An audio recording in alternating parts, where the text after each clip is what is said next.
What's up, everybody? Hope you're all having a good day. Today, I'll just talk about my weekly bias going into this week and my expectations of the weekly expansion of this week. Not, I'm really sorry. The FX market.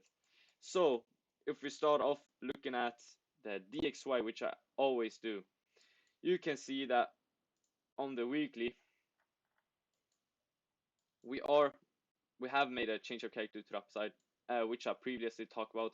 Price took out this trendline liquidity, and then we trade up into this. I'll show you guys later. This is a daily order block combined with this volume imbalance or liquidity gap, depending on what you want to call it. And then we reacted bearishly, and this is the non-farm payroll news, plus the other sort of bearish news that we got last week. And I would say overall, on the weekly, we have made an inner market change of character right here, and we have sort of left this whole consolidation behind, which is really good. And I feel like, or I'll talk about it later when we have covered all the other major biases. So here, as you can see here, we had the sort of volume imbalance, liquidity gap, whatever you want to call it, combined with this order block. It's a daily order block. Price reacted bearishly for a start, and like we made displacement to the downside, and this was right before this was the day the war started, or the week. Oh no, it was the day. So when the war started, US currency USD is regarded as an preservation of wealth, or more or less as a safe haven currency, which just means that if we get any sort of crises in the world, or any wars, etc., then often, this is not always the case, but often the US dollar goes up, and it's same for gold, and also maybe the case for example, Bitcoin. But Bitcoin is more speculative currency, but it's definitely true for the American dollar and also gold. And if you have looked at gold, we'll cover gold quickly. Gold has skyrocketed, and that's just because of the war. And here's the day the war started.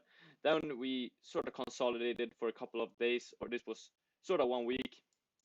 And then we traded down and just continued this consolidation for a while. And as you can see, we traded once again up into this volume imbalance right here, and also into this daily order block, which I previously talked about. And then we really displaced to the downside, and this is just and leaving this consolidation. And this was what I talked about when I didn't screen share. Hope you can see my screen right now. But going into the 4 hour, and you can see on the daily we are also, I'm sorry, I didn't show you. We are also bearish with this in market change of character and this change of character to the downside. So on the daily, and I would say the weekly, we are bearish. Going into the 4 hour, sorry, the 4 hour, you can see that here we have a new day opening gap. And I'll talk a bit about it. I'll delete this because new day opening gaps you only have for 1 day, but new week opening gaps you can have for 5 weeks, and this is what ICT calls to have. And you can see we really had sort of bearish order flow, and this was just because of the news. You can see we reacted bearishly off of this bearish fair value gap to the downside, and missed from this volume imbalance. So we traded up once again, and then displaced to the downside, turning this, switching all the major pairs or major US pairs biases, and we'll talk about it later. So this is a risk on market, which just means that US dollar goes down, everything against the US dollar goes up. It's just simple terminology, and I've talked about it so much previously, so I'll not talk about it so much in depth. But you can see the 4 hour is also bearish. Going into the 1 hour, you can see we are also bearish with this breakout structure to the downside, and we just continue down. So my thoughts overall, we can switch this to a daily, is that we're going to continue down, maybe retrace into sort of fair value gap in an equilibrium. And we can take an example. So maybe we're going to see price retrace into, I'm sorry for that, excuse me, retrace, here we have equilibrium,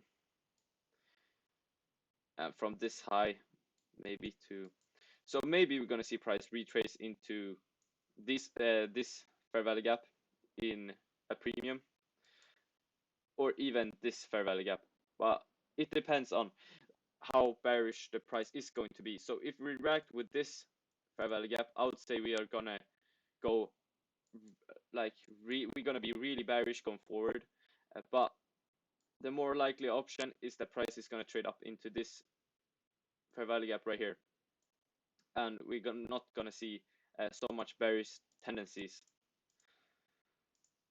And this is really good to know, looking at the DXY, just because then you get a clearer bias on the other pairs against the US dollar. So going straight into EU now, we can look at the weekly.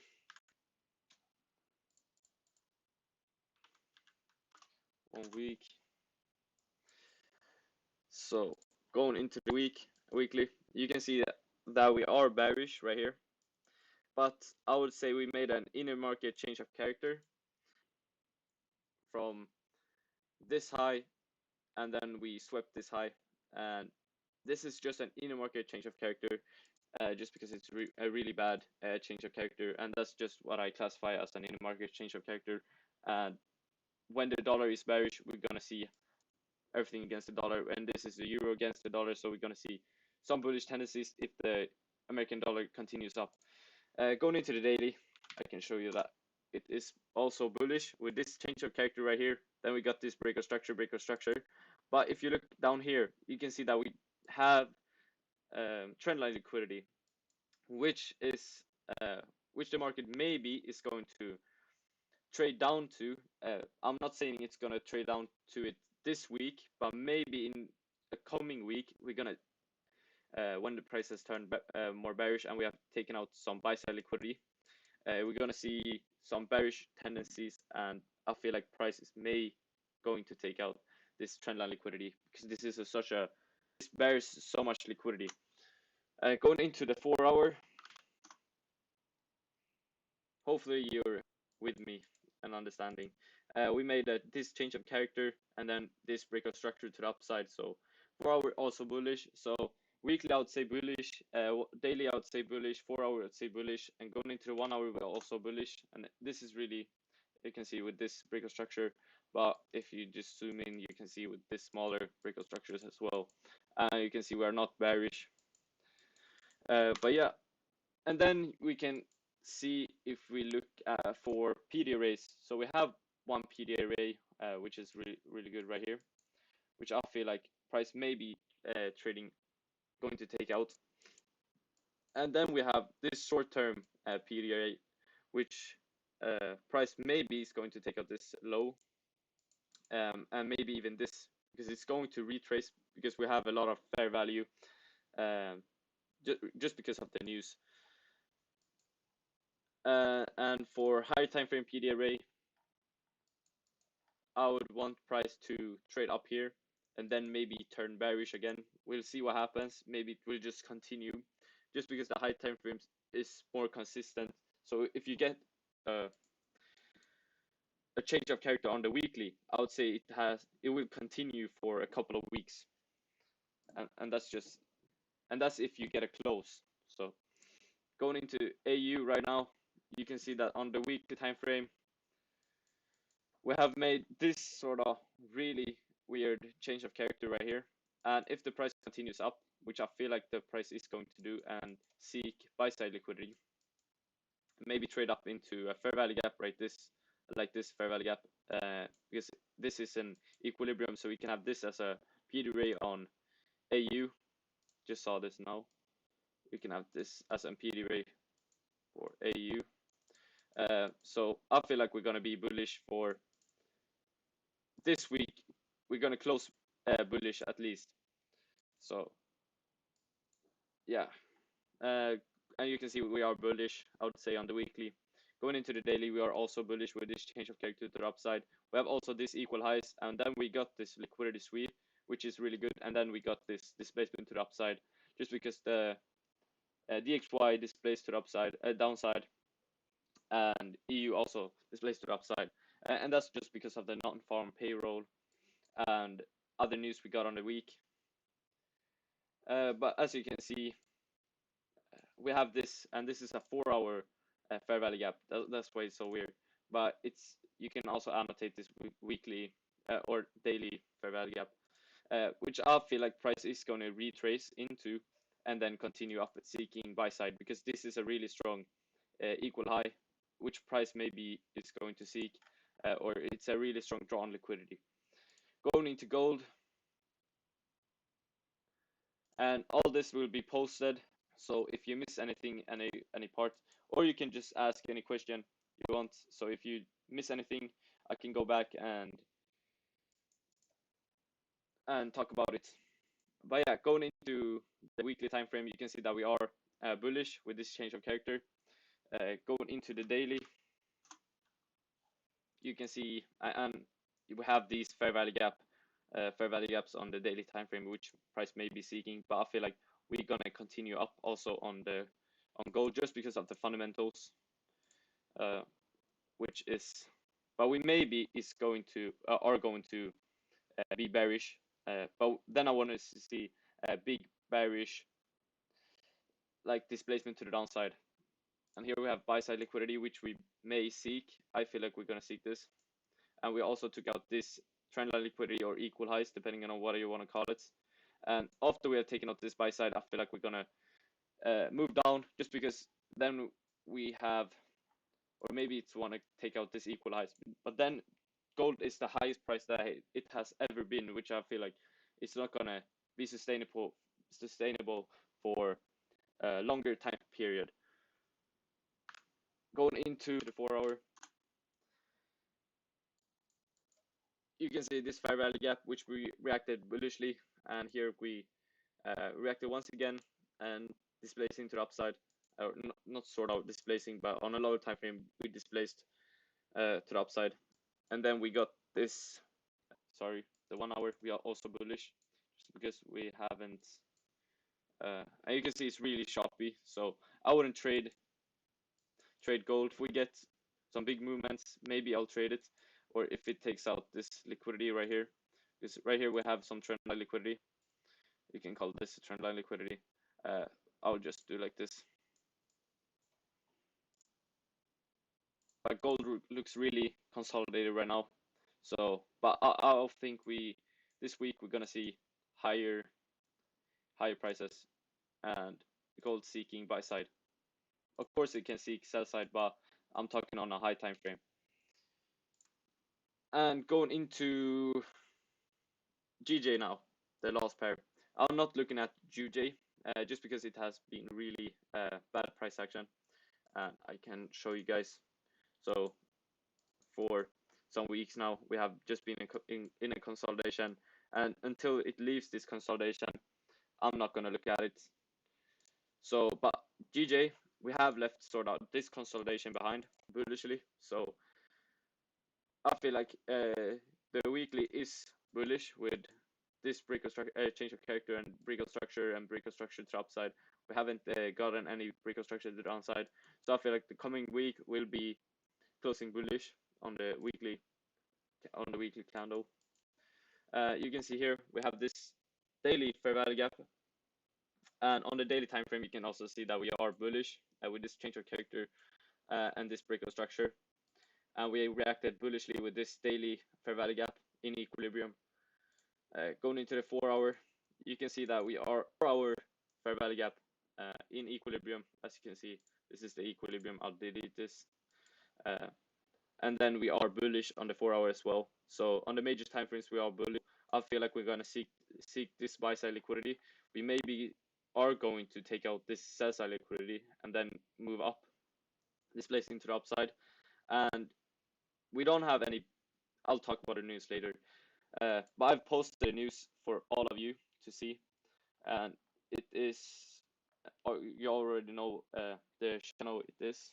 Um, if you go to the category analysis, I'm just talking for those who don't know. And then you'll find weekly news, which you can, all of you guys can read, and there it just states which days I'm trading. So on the 4 hour as well, we are bullish. 1 hour, we're also bullish. So I think we're gonna retrace into this 4 hour fair value gap in equilibrium, and then we're gonna seek buy side. That's just my predictions going into this week. So on the EU, on pairs against the dollar, we're gonna see higher prices. On the dollar, we're gonna see lower prices, and I'm talking about the weekly candle. We're gonna close bullish on pairs against the dollar, and the dollar is gonna close bearish on the weekly candle. And that's just my prediction. Okay, this doesn't need to be right.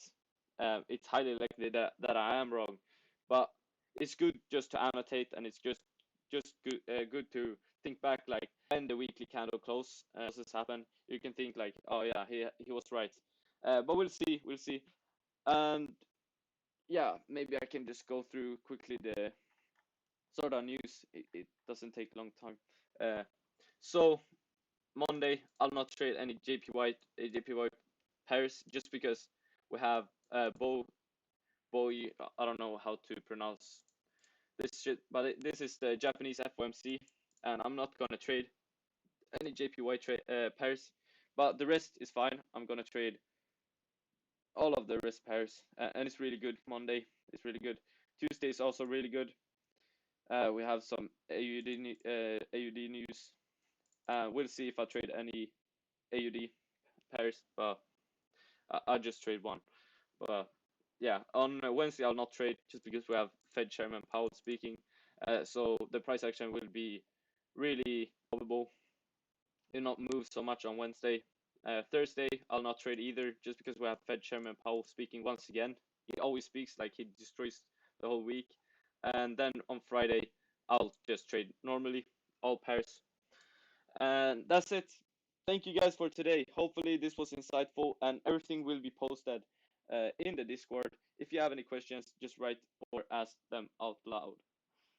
But yeah, but see you guys maybe tomorrow.